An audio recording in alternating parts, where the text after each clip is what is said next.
Good morning बच्चों आज हम आप सबको हिंदी फर्स्ट में पाठ 7 दक्षिण गंगा गोदावरी पढ़ाने जा रहे हैं। बेटा इस चैप्टर को हम आपको समझाएंगे।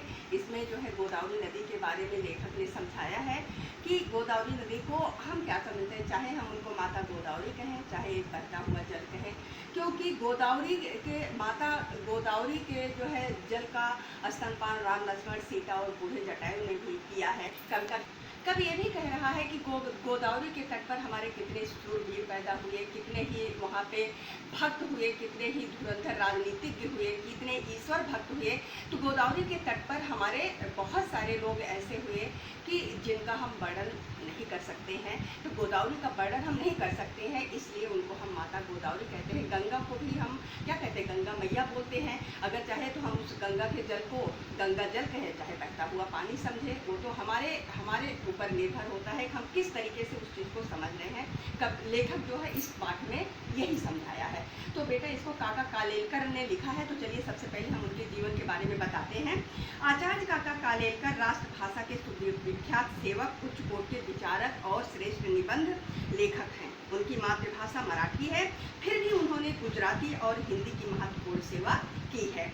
उन्होंने 30 से अधिक पुस्तकें लिखी हैं। उनमें से स्मरण यात्रा, लोकमाता, हिमालय का प्रवास आज बहुत लोकप्रिय है। कुछ कवि हमारे ऐसे होते हैं कि जो प्रकृति के ऊपर लिखते रहते हैं, जैसे सुमित्रा नंदन पंत हैं, और उसके बाद जो है हमारे जो है बहुत सारे कवि हुए बेटा जो प्रकृति के ऊपर, जिनको प्रकृतिवादी कवि भी कहा जाता है। तो जो है सुमित्रा नंद पंत भी प्रकृति के ऊपर लिखे छायावादी कवि कहे जाते हैं, प्रकृतिवादी भी कवि कहे जाते हैं। महादेवी वर्मा हैं, ये काका कालेलकर हैं। तो बहुत सारे कवि मतलब प्रकृति के ऊपर भी बहुत अच्छा लिखे हैं। तो इसमें से ये दक्षिण गंगा गोदावरी, इसको काका कालेलकर ने लिखा है। तो चलिए हम इसके बारे में आपको बताते हैं। तो बेटा बहुत अच्छे से इसको समझिएगा। कहे पाठ परिचय आपको समझा दे रहे हैं। कह रहे किसी बहते हुए जल को देखकर साधारण लोग उसे सामान्यतः नदी या और कुछ नहर आदि कह सकते हैं। जिस तरीके से चाहे गंगा नदी हुई, चाहे गोदावरी हुई, हमारी सरयू हुई, सरस्वती हुई, या जो हम यमुना नदी हुई, ये सारी हमारी नदियाँ हैं। चाहे हम उसको नदी कहें और चाहे उसको हम नहर या तालाब का पानी कहें, वो हमारे ऊपर निर्भर है।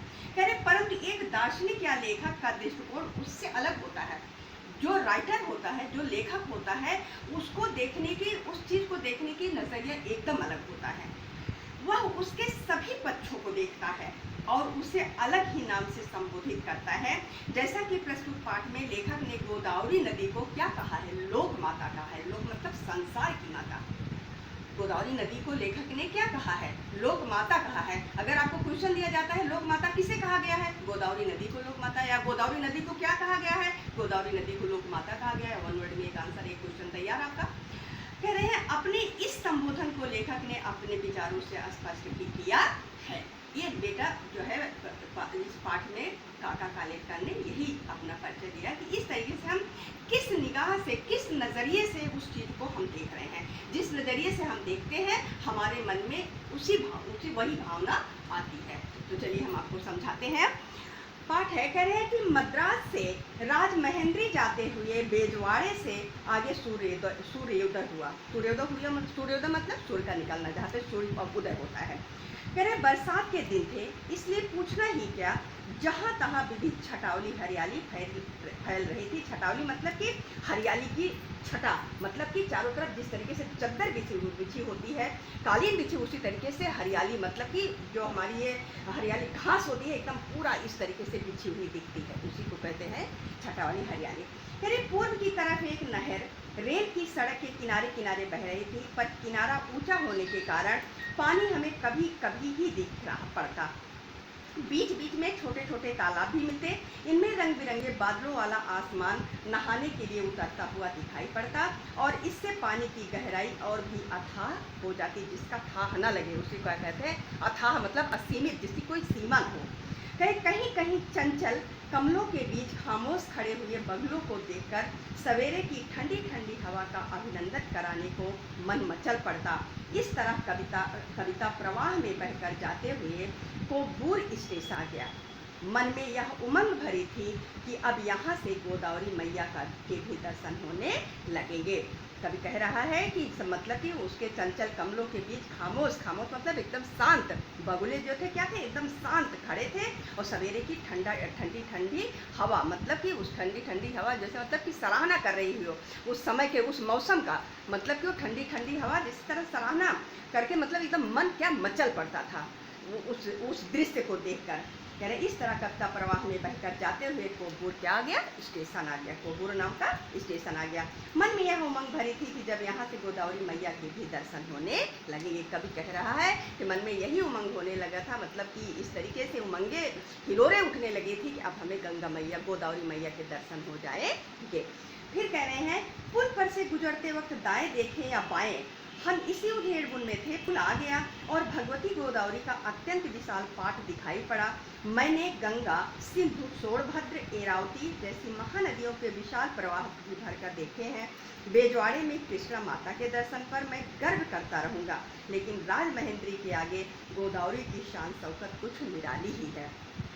इस जगह पर मैंने जितने भव्य काव्य का या प्रकृति के ठाट बाट का अनुभव किया, उतना शायद ही कहीं दूसरी जगह किया हो। पश्चिम की तरफ नज़र फैलाई तो दूर दूर तक पहाड़ियों की श्रेणियां नजर आईं। आसमान में बादल घिरे रहने से सूरज की धूप का कहीं नामो निशान तक ना था, क्योंकि जब बादल घिरा रहेगा तो सूरज हमें दिखाई नहीं पड़ेगा।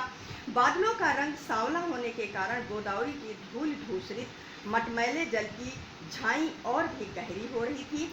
ऊपर की ओर नीचे की झाई के कारण इस सारे दृश्य पर वैदिक प्रभात की शीतल और स्निग्ध सुंदरता छाई हुई थी। और पहाड़ी पर कुछ उतरे हुए धौले धौले बादल तो बिल्कुल ऋषि मुनियों जैसे लगते थे।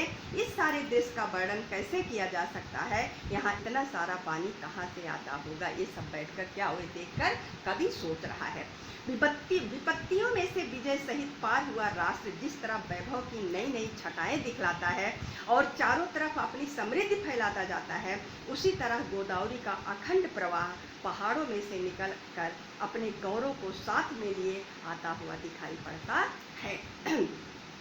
छोटे बड़े जहाज तो नदी के बच्चे हैं, जो माता के स्वभाव से परिचित होने के कारण उसकी गोद में मनमाना नाचे, खेले, उछले और कूदे, तो उन्हें इससे रोकने वाला कौन है। लेकिन बच्चों की उपमा तो इन नावों की अपेक्षा प्रवाह में जहाँ तहाँ पड़ते हुए भौरों को देनी चाहिए। कुछ देर बीत पड़े, थोड़ी ही देर में भयानक तूफान का स्वांग रचा और एक ही पल में खिलखिलाकर हंस पड़े। ये भंवर ना जाने कहाँ से आते और कहाँ चले जाते हैं। तो बेटा भंवर जानते हैं, गोल गोल जैसे कि जो नदी रहती है समुद्र, तो गोल गोल इस तरीके से उठता है पानी का, एकाएक वो गोल गोल भंवर आता है, फिर वो चला जाता है एकाएक, पता नहीं चलता। अगर उस भंवर में व्यक्ति अगर कोई तैर रहा है पड़ गया तो उस भंवर में कहाँ चला जाए आदमी का पता नहीं चलता, उसी को हम भंवर कहते हैं। तो बेटा अब इसका जो बचा हुआ शेष भाग है, तो बचा हुआ पाठ का शेष भाग बेटा हम आपको नेक्स्ट वीडियो में समझाएंगे। अब हम आपको कुछ यहाँ पे जो है मुख्य शब्द लिखे हुए हैं, उसके अर्थ हम आपको समझा देंगे, उसका अर्थ देख लीजिए। उसके बाद बेटा हम कुछ आपको शॉर्ट क्वेश्चन देंगे आपको लिख के, उसका आंसर अब की बार आप लोग लिख लीजिएगा। उसके बाद फिर दोबारा फिर आपको आंसर लिख के देंगे, इसलिए और जो एक्सरसाइज देंगे उसको आप लोग ध्यान से करिएगा। तो चलिए हम आपको समझाते हैं। देखिए, सूर्योदय, सूर्य उदय होना, अथाह सीमा रहित, चंचल अस्थिर, खामोश शांत, अभिनंदन सराहना करना, विशाल बहुत बड़ा, भव्य शानदार, स्निग्ध स्नेह युक्त, प्रतिनिधि नियुक्त पुरुष। तो बेटा ये आपका जो है मुख्य शब्द हो गया। आपको जो भी चीज़ें हम करने के लिए देंगे उसको बहुत अच्छी राइटिंग में ध्यानपूर्वक करने की कोशिश करेंगे।